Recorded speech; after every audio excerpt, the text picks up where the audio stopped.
Welcome to the Bank Marketing Show, the podcast that engages and informs you for success in today's marketplace. It's the show that will make you a better marketer with trends, tactics, and inspiration from experts and industry leaders. If you're wanting to impact your personal success and position your bank as the best choice in your market, you're in the right place. Now let's dive into today's show with your hosts, Chris and Dan. Hello, everyone. Welcome to the Bank Marketing Show. We're glad to have you with us today and getting right into it. Very excited about this. Several of our last few episodes have been more and more around AI and discussions from utilizations to platforms to implications for banks and financial institutions. So, Dan, I know we are really excited about our guest today to take that entire conversation a whole step further. Yeah. Sharveen Kumar, welcome. Hello. Welcome. Hi guys. Thanks for having me. Yeah. So Sharveen and I got connected a little while ago through a mutual kind of another person kind of in the AI world. And, Sharveen is a former kind of bigger enterprise marketer. You spent time at like Singapore Airlines and Amex and LinkedIn. And since then are now kind of in the AI startup world and been founder of a couple different companies, I know you're starting a new venture now. And we thought we'd have a pretty good conversation around the implications of AI. And we've talked practical stuff. We've talked, what banks need to be doing to adapt. But, you've got a lot of experience in kind of that customer experience realm for financial institutions. And we thought that would be a great topic to just talk about what banks should be thinking about in terms of the evolving customer experience. And then there's, we'll also get into, I think there's some good opportunities from like a career growth of, if you're a bank marketer, which you could be if you're listening to the show, from a career growth standpoint, there's some opportunities here to help your bank along this journey.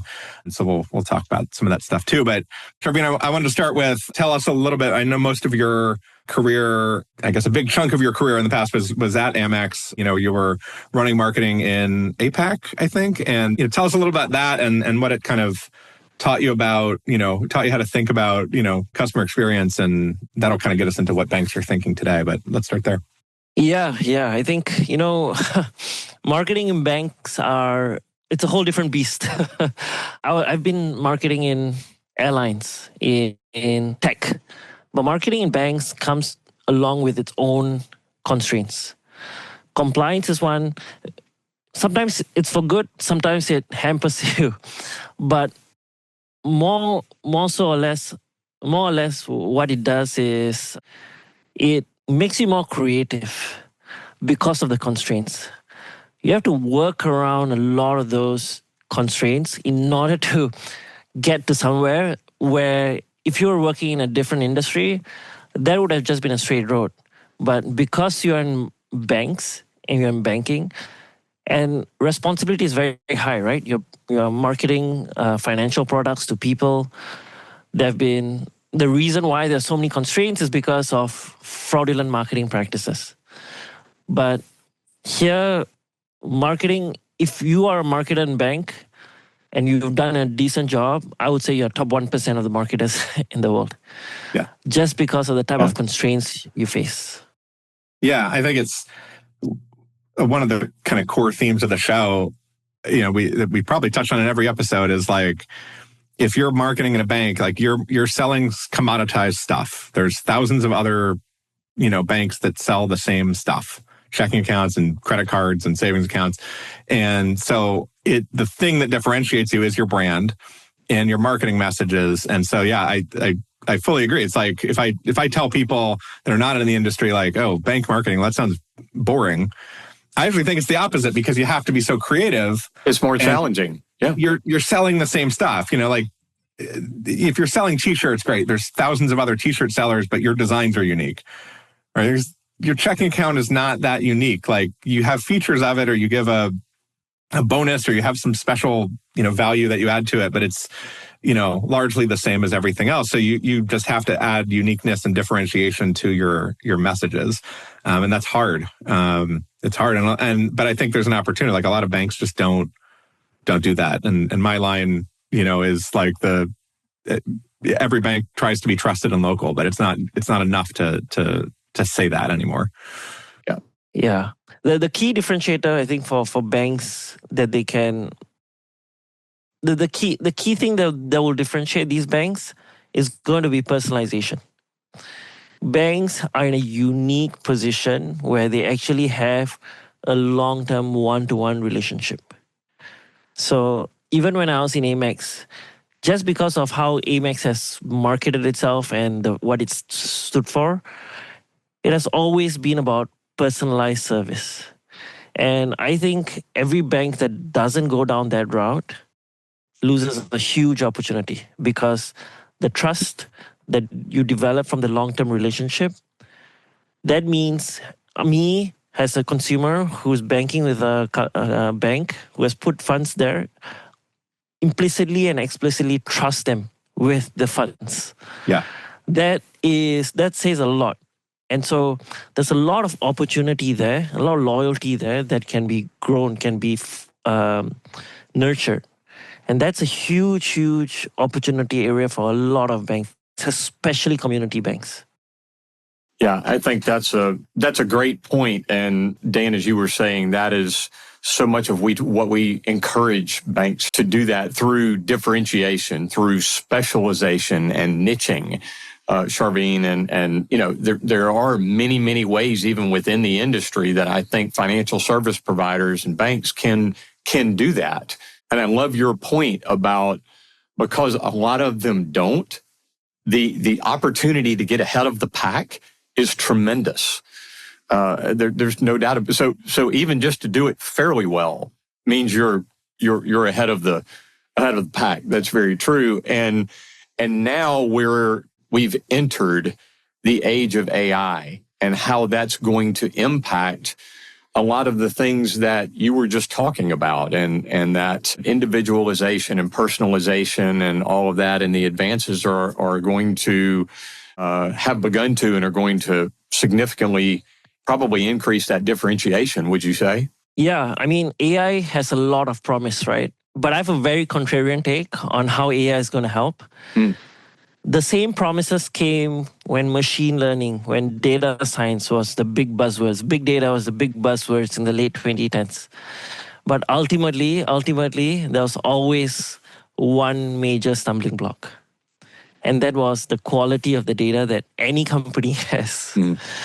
Until that part is solved, no amount of intelligent model, autonomous model, you can have an AGI model on top of your data.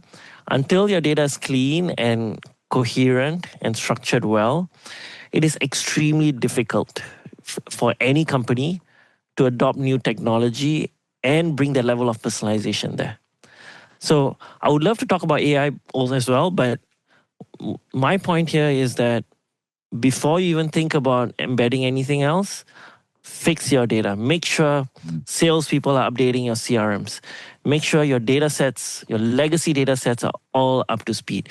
Make sure these data sources, data lakes, talk to each other. And that is the foundation of any future marketing operation. Without that clean set of data, nothing else would work, because you need that foundational level in order to get that. Now, I want to talk about AI as well. People think that AI is going to resolve everything, but I have a very contrarian take. I think we saw a report yesterday from MIT that talked about how most enterprise POCs using AI tools have failed.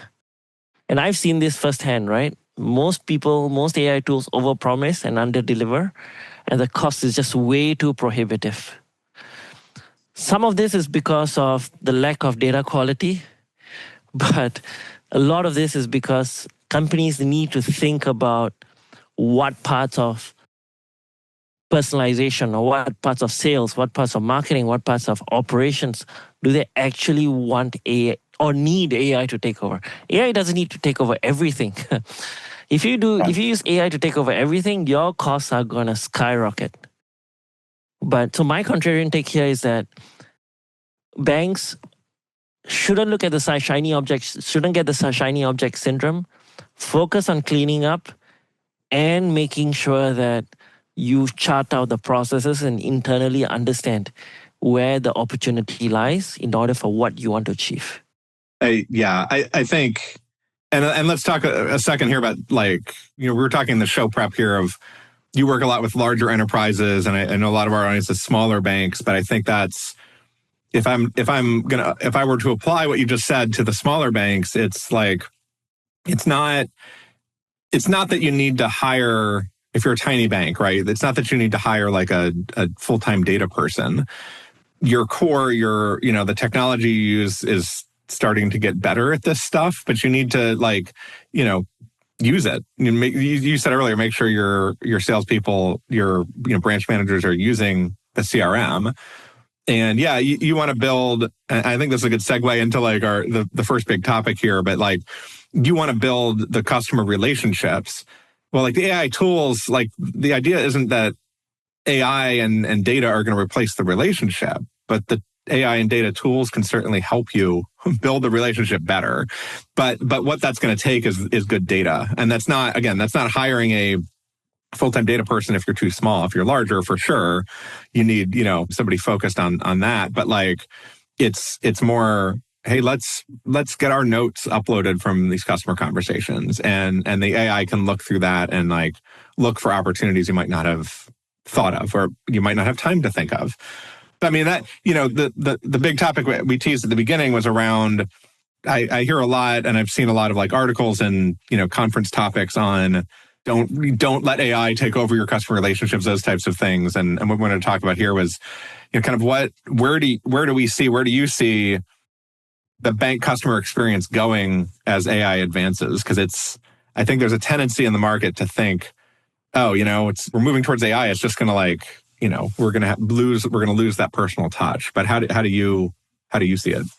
Yeah, despite what all these large LLM providers like Sam Altman and your Anthropic founders say constantly about how AI is going to take over jobs, it's not. I've seen it. I've seen these AI tools in play. They're just productivity tools. So what's probably going to happen is everyone's role is going to be more productive. Everyone's going to be more productive in their roles because of the AI tools. But what AI can do really, really well now is take over your mundane tasks, right? It's not going to replace your end-to-end for every role.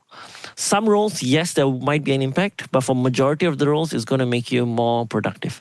Now, what does that mean for like community banks or smaller banks? That means you're going to have a lot of people with extra time on their hands, right? And what this means is, going back to what I said in the start of the show, is extra manpower for personalization, personalized service. This is going to open up a lot of doors in terms of how you can experientially and personally engage customers. I think a stat that I saw recently was more than 50% of community banks in particular, their customers are more than 50% of them are above the age of 55 or 58. That is significant. But do they have the same relationships with the children? Do they have the same relationships with the next of kin? There's going to be there's going to be a largest wealth transfer ever in the next 20 years. How do you get ready for that? And this is where AI is going to help. AI is going to make all these boring stuff automated, and your people can be redesigned to really enhance the personalized touch. Ultimately, that's never going to go away, because if that goes away, there's going to be a new competitor that comes in and takes over that, because that will be their value proposition. That's the reason why Amex has been top of the game the entire time, because at the platinum level and above, their customer service is unparalleled. So I think community banks should take that as a benchmark and start planning ahead for the next 10 years or 20 years. Yeah, that's an interesting, level. And, in the credit card world, there's some very clear tiers of, you've got the platinum card with a $700 or $800 annual fee, right? You've got the kind of entry level cards with that are free. But as you step up, right, like, yeah, you're paying the $800, but you're getting access to benefits that high income people care about, the airport lounges and money back at certain retailers and those types of things. And I think Amex and all the credit card companies to some extent, but Amex above all of them is figured out how to segment their customer base and then provide different tiers of service. And I don't see that a lot at, Chase and some of the bigger banks have like private banking for the ultra high net worth folks. But like, you can get a platinum Amex card and not be anywhere near ultra high net worth and still get that level of service. But I don't see that at your average community bank, right? You might have secure checking that has a little bit of a fee and gives you some like identity theft things, but the service, that differential of service at the community bank comes from that personal relationship, because Amex is so huge and Bank of America and those guys are so huge that they kind of need a programmatic, for lack of a better term, a programmatic way to figure it out, let the customers kind of sort themselves into buckets. At the community bank, those customers and you can reach out to them. And so it's a different thing, but if, I'd much rather have that personal service. So it's, your point of, if you can remove some of the reporting and compliance, burdens and push that to AI, you're freeing up the time for that type of personalization and differentiated customer service based on the value of the customer, those types of things that, will let you think about how to do that for your org. And that can lead to better brand differentiation in the long run. And that's a dream come true for community banks. Exactly what you're saying, because they're selling themselves on relationship. Maybe their tech is not as good as the big banks and the fintechs, and maybe those types of things, but that the examples of the personal relationship with the next generation that you just gave, and those types of things, is that is certainly the tremendous opportunity that's here if an AI process that merges operational spreadsheets and those types of things is taken off of your plate so that you can then focus on those relationships. I think that's a tremendous point. Yes. And the community banks can pivot so much faster. Dan, I think that's what you were just saying too, is, the large corporations aren't going to be able to turn on a dime on this, but the community banks actually can. This may be an opportunity to outrun a bit. I'll shamelessly plug our newsletter here. The last Bank Marketing Minute newsletter we put out, I wrote about that of, I think right now, this snapshot in time, like, the larger enterprises they're scrambling to do these AI POCs. And like you said, Sharveen, like, a lot of those are failing.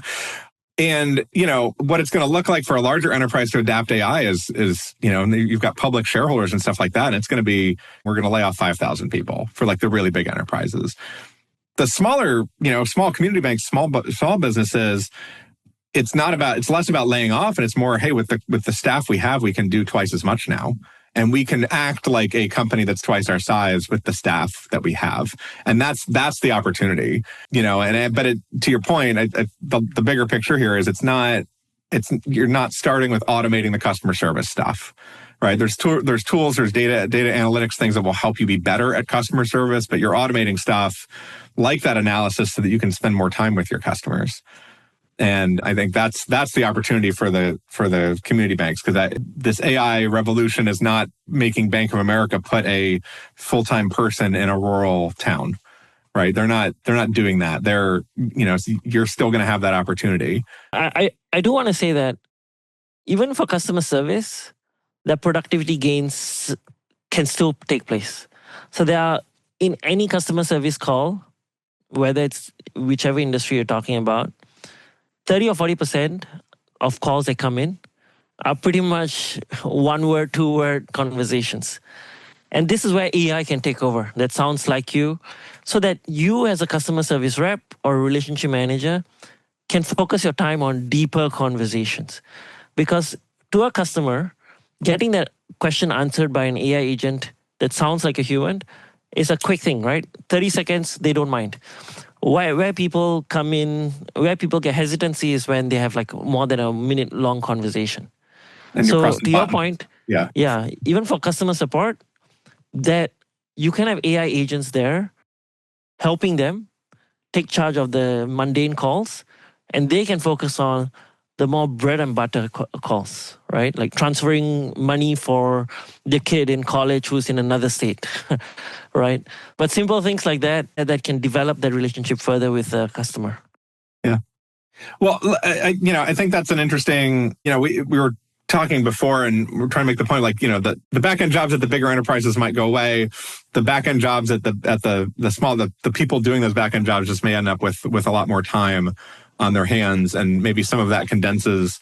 But, it's like the salespeople don't have to do as much research anymore. They can spend more time actually out in the field. The tellers can have all this information at their disposal. And when you get on the phone to help that customer transfer money, you can see their history and have some training to just make it feel much more like home. But where I wanted to go was, how do you do that? How do you get there, right? What are the steps? Can you talk a little about how you think through, if you're a community bank, like what do you do to help start actually freeing up some of that time and pick the things to automate that, won't impact that'll help you with customer service? Yeah, that's a really good question. So it's not only smaller companies, not only smaller banks, but even large enterprises. A lot of the legacy large enterprises struggle with this, right?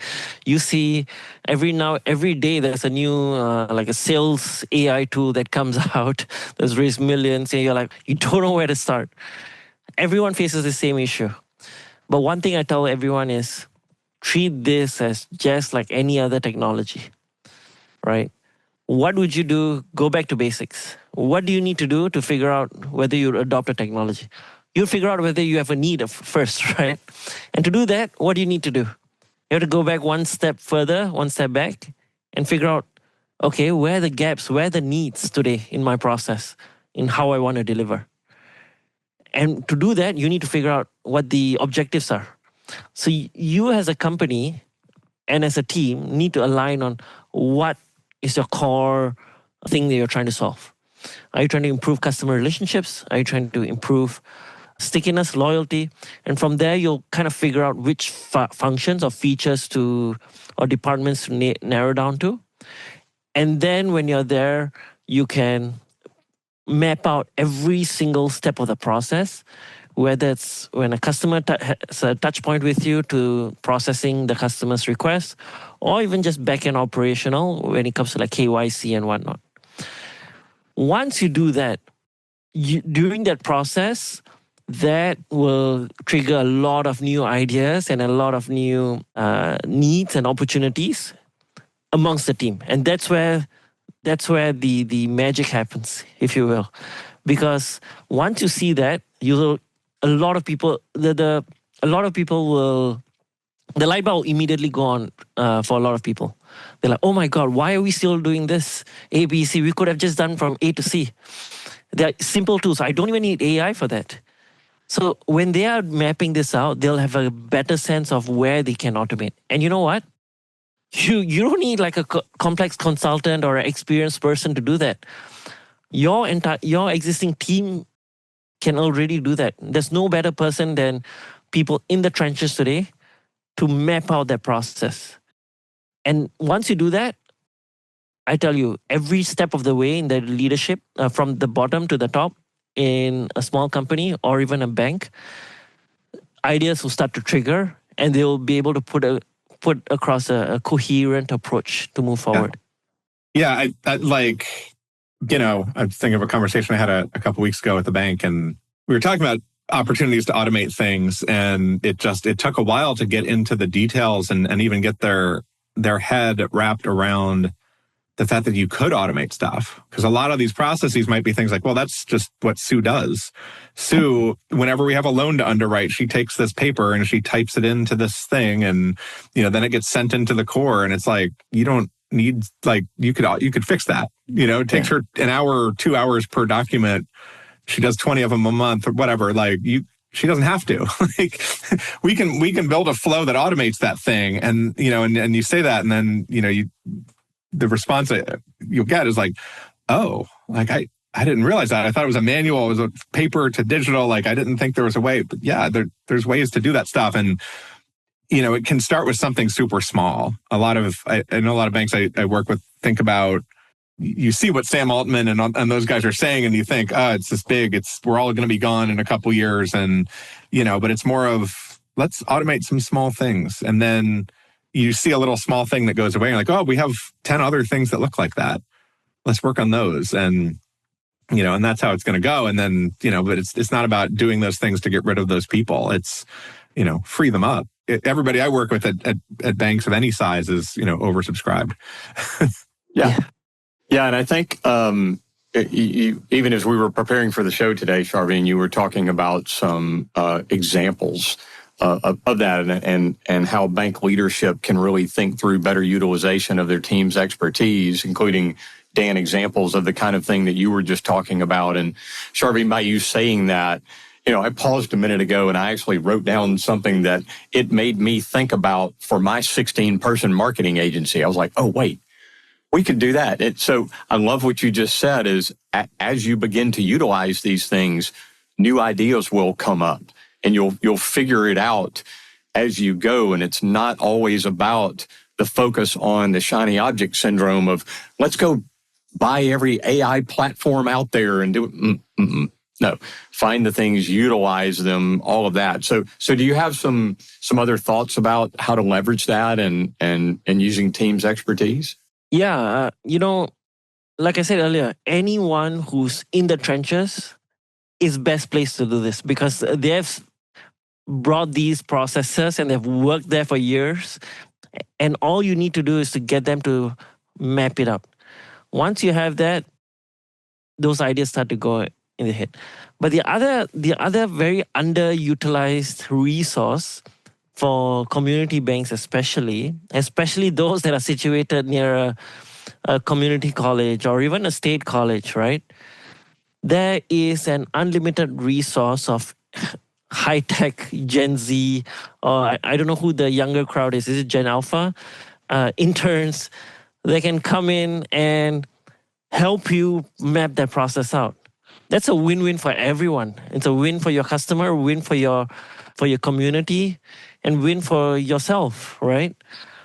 Those interns are invaluable because if you think about it, these guys are social media first, but also AI first. They grew up with ChatGPT. They grew up with figuring out, these can be automated. So sometimes even if the folks in the average age of your teams are above 50, you can bring in someone from the outside and work with these guys and energize your team. But there's no better chemistry than bringing someone young, youthful, and teaming it up with experience. The kind of learnings and solutions you develop from that is invaluable. I say this as a 18-year-old once or a 21-year-old once, interning in Beloit, Wisconsin, working with 50-year-old folks. So I've seen it work firsthand, albeit that was in a process engineering sector, but I've seen this kind of setup work firsthand. And I think that's a very underutilized resource for banks.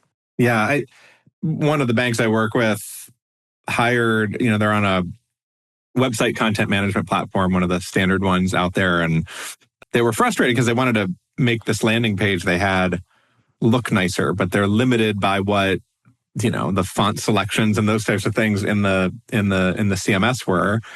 And they had summer interns. They did that. They had college summer interns this summer and happened to mention it to them. And one of the interns figured out, well, I'll just have ChatGPT write some custom HTML because the CMS has a place you can stick in custom HTML.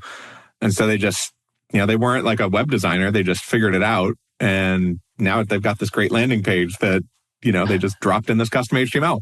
And there's some compliance things of think somebody at the banks have to look at it, but you figure some of that stuff out as you go. And you're not custom coding, you're not having ChatGPT code like a thing that transfers money or, has access to customer data. This was just a landing page, but the intern and it sounds simple when you say it, but, the interns were just thinking a little bit differently.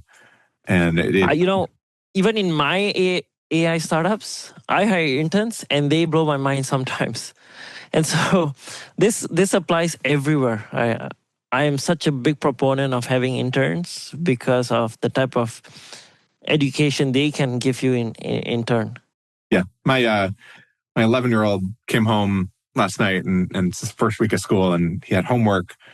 The teacher gave him homework of just make one slide or make like one Canva image about you, just something about you. Yeah. And he went and was sitting with Canva and he like printed it out at the end and he's like, I just typed in a couple things about me and then I hit that magic write button and it wrote this paragraph. And he's like, do you think that's okay? I'm like, I don't even know. Like, I think your teacher would probably prefer you write it yourself.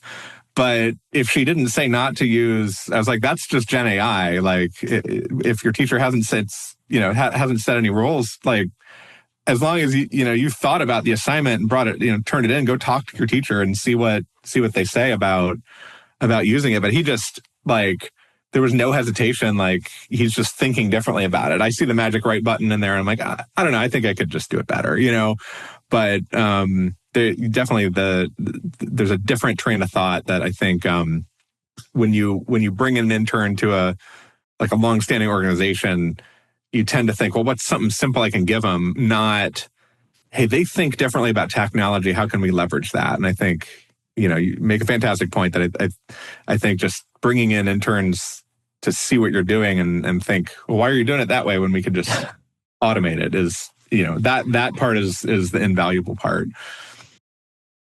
Yeah, 100%. I'm always a big proponent for interns.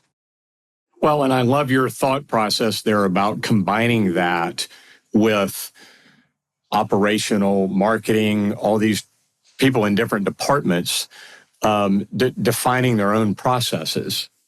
And you made it. I wanted to go back to that for just a second and re-mention it because once they define those processes, then you can find solutions for those that are then going to free them up more for personal engagement, and doing other things with their time. And that's a beautiful thing. Dan, I remember a few episodes we were talking about, and I had looked back at this article that was talking about when word processors came out. And the whole world said that everybody's job, everybody was going to go to 1-day work weeks because, no longer are you on a typewriter and having to spend all this time. You've got spell correct and all these things that are just going to free up, that everybody's just going to be able to work 2 hours a week now. Well, that didn't happen. What they did was they found other ways to use their time to increase, Sharveen, what you were talking about, which is increasing productivity and engagement in other ways, right? And so it evolved. And I like your perspective that that's what AI is doing. It's not going to just take over everybody's jobs, particularly in a community bank. It's not going to do that. Is it an opportunity to evolve? Absolutely. And do some of those, bringing in younger people who have grown up in it that utilize it like you guys are both talking about, that makes a ton of sense. Sometimes we have to learn from the generation far younger than us and pay attention to it. So that's a great point. Yeah. Yep. I also think it's a once in a lifetime opportunity for any employee. So I push back against, I've already pushed back against how I don't think AI is going to take over. But what I also say is it's a once in a lifetime opportunity for any employee to rethink how they work. You don't get these opportunities very much. You had once when Microsoft and Windows and computers started becoming prevalent. And now you have the other opportunity. And I would highly, highly encourage everyone, ride on this wave. And the first thing you can do is map out the process, and that will start triggering. But I think it's like there's a lot of people at a lot of community banks that see the AI revolution and are still thinking that it's like a thing that big companies are going to take advantage of, and they will. But right, you could sit and say, "How my job's going to be replaced," or you could actually just start replacing your own parts of your own job with AI now. And then your job's not going to be replaced because then you're going to be seen as the one that made everything much more productive. right? And you've got a handle on these AI tools, and people will start to come to you for help in automating their own processes, and it's going to make you that much more desirable as an employee. So if you, especially if you're in a role where you feel like AI is going to take it over, like almost go into that.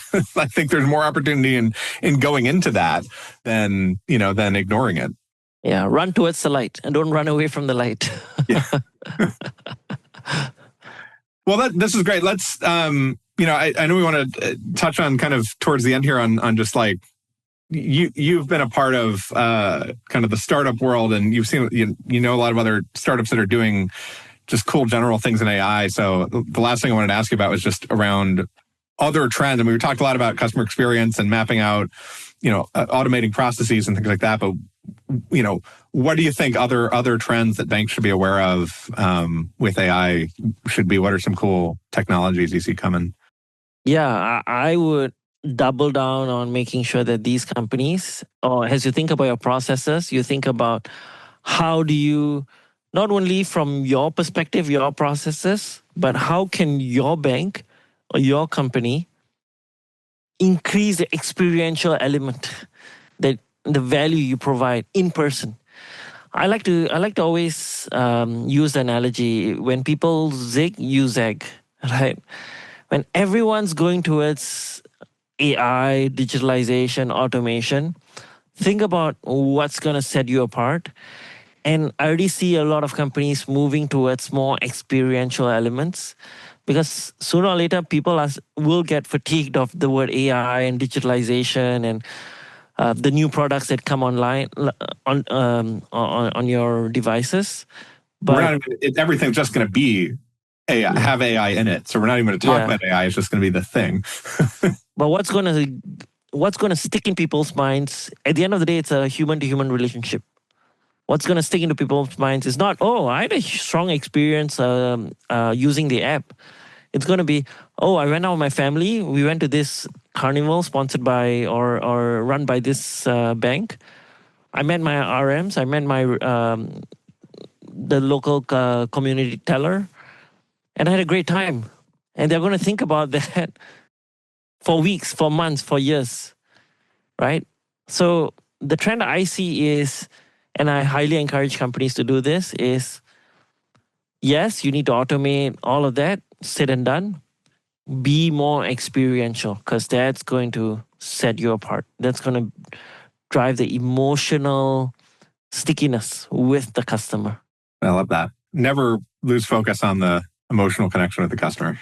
Yeah, that's a tremendous point, because so much of what we're hearing in the AI space is all about the automations and the increasing efficiencies and all of that. And I don't think enough are paying attention to, by doing that, then what? And I love your perspective of that. And you're an AI expert. I mean, you're running startups. You're doing all of these things. Yet your vision for it is the opportunity for more personalization, more personal engagement, by leveraging those. And that's tremendous. Yeah. That's a personal story I probably should share. And even after 20 years, this has still stuck to me, which is why I keep harping on personalization. So I moved to Wisconsin for school, and it was a much more rural area than I had ever lived in. But as part of going to a new school, you need a bank account in that state. And so I opened up a account with UWCU, so University of Wisconsin Credit Union, a small community bank. But when I opened the bank account, I sat down with the administrator, and she just assured me, look, everything's going to be fine. You would love it here. This is my second day, by the way. She said, you would love it here. She gave me suggestions on where to go. And that conversation and that interaction till this day stays with me. Till this day, even though I don't live in Wisconsin anymore and have other bank accounts, I still have a banking relationship with UWCU. That's the power of a personalized, humanized service. That is, to me, the key value proposition for any community bank, because I will always remember and cherish that interaction. Yeah, literally welcoming you into the community, not just as a customer, but as a member of the town, a resident of the area. Exactly. Yeah, that's great. And that's what community banks want to hang their hat on anyway. That's their big differentiator from the Chase and Bank of Americas and the bigs that can't do that well. Yeah, great story. Yeah, Love that. you always hear extremely concerning stories about customer support with bigger banks. People just want to tear their head out, but you rarely ever hear that with community banks. Yeah. All right. Well, are you ready for some lightning round questions? Oh yeah, shoot. Good. Cool. Well, let's get into it then. So let's start. Share a personal best or a business best with us. Right now, I would say is the best time to be alive, best time to be an employee or employer or a startup founder. So a few months ago, actually a year ago, more than a year ago, I quit to ride on this AI wave. And I must say, it's probably the best decision I've ever made. Regardless of whether I stay in startups or I join a bigger company in the future, working with new technology is always fun. So I would say, yeah, that's easily. I'm very blessed that, yeah, I would say I'm living the life right now. Love that. That's great. Similar feelings over here of just like being able to ride the wave and just see stuff progress. So love that take. Yeah. How about a favorite book? I'll give two. One is On the Road by Jack Kerouac, I think. It's about this boy who goes on road trips as he grows older, talks about American individualism and exploration of the youth. Extremely good book. The other one is more medical, called Breathe by James Nestor. It talks about how breathing through your nose is so critical to being illness-free and your face shape, and it just blew my mind. So I would recommend those two. I know those two are extremely different from what your podcast listeners are looking for, but that's why we asked the question. Yeah. To get different. Those are great. I by the way, I always find I've read a few of the books recommended on here, and it just always find something different, right? I think there's a lot of good business book recommendations, but I always appreciate the On the Road is great, a classic, and just another take on health and well-being is always good. Those are great. What is the most impactful piece of advice you've received? I heard this in a song once, and I always use it. Everywhere I go, the more I see, the less I know. So this always lights up the curiosity in me, right? So I want to bring this till my deathbed because you have one life to live. Yeah. Make full use of everything around you. There's not enough time to learn everything. So in a way, it's a good thing because you'll never run out of things to learn. But I use that as a fuel to sort of motivate me and rule my life. Awesome. So what's a piece of advice you always tell your team, your clients? Family comes first. Family and health comes first, right? That is sort of in your Maslow hierarchy. That to me, it's like level 0. Yeah. If you can't take care of family and your health, no point coming to work because you're not going to be in the best state of mind. You're not going to be able to contribute according to how you want. Ultimately, we're all working to raise our own standard of living, to provide for our family, make sure we're healthy. And to me, I think that's always number one. So, yeah, take care of your family and health. Great. The last one's the softball, but how can people get in touch with you, connect with you? What do you want to share? What's the best way to keep up on what you're doing? Yeah, so I mean, the AI journey can be really overwhelming, especially for legacy industries. But so I've been helping leaders cut through some of the noise and showing them what really matters. So if people are curious or skeptical, they can always reach out to me on LinkedIn. Or if you can put in the show notes, you can put my LinkedIn profile in the show notes. Drop me a message on LinkedIn. I'm very responsive. Happy to have a free call with you guys, with anyone who's interested in learning more or just has questions. Yeah, great. Yeah, we'll drop your LinkedIn in the show notes, and yeah. Well, thank you for coming on. This has been got my mind going, and been a really, really interesting. We went deeper in some areas, deep into the kind of the psychology of the whole thing. We talked so much. I feel like joining a bank to kickstart some of these initiatives. Yeah, and hopefully everybody listening got some inspiration, got some, we touched on some inspirational things, touched on some, more tactical things you can do. So thank you, Sharveen, for coming on. And as always, you can reach out to Sharveen for questions there. You can always reach out to Chris and I at contact@bankmarketingshow.com. We'll have a companion newsletter for this, like we do for every episode, at bankmarketingminute.com. So sign up there, or visit the show website as well for more information and fun. Absolutely. And helping the show out as well by being sure to subscribe, depending on what platform you're listening in on. And Dan wanted to echo that. And thank you so much for this. I know that episodes like this, Sharveen, are so valuable to our listeners. When I'm sitting here taking notes as we go and thinking about things that you're saying and thinking about bank clients of ours and going, oh, wow, they need to hear this. So really, really great stuff today. Thank you for joining us, for your time. Thanks. I've been on the other side. A lot of podcasts have helped me shape my thinking, shape my ideas. So happy to contribute. Great. Thanks a lot. Yeah, thank you. Thanks for joining us. To go deeper or get access to some of the valuable nuggets from today's show, go to bankmarketingshow.com. There you'll find episodes, links to resources, and much more. Be sure to subscribe wherever you find your podcasts. And join us next time.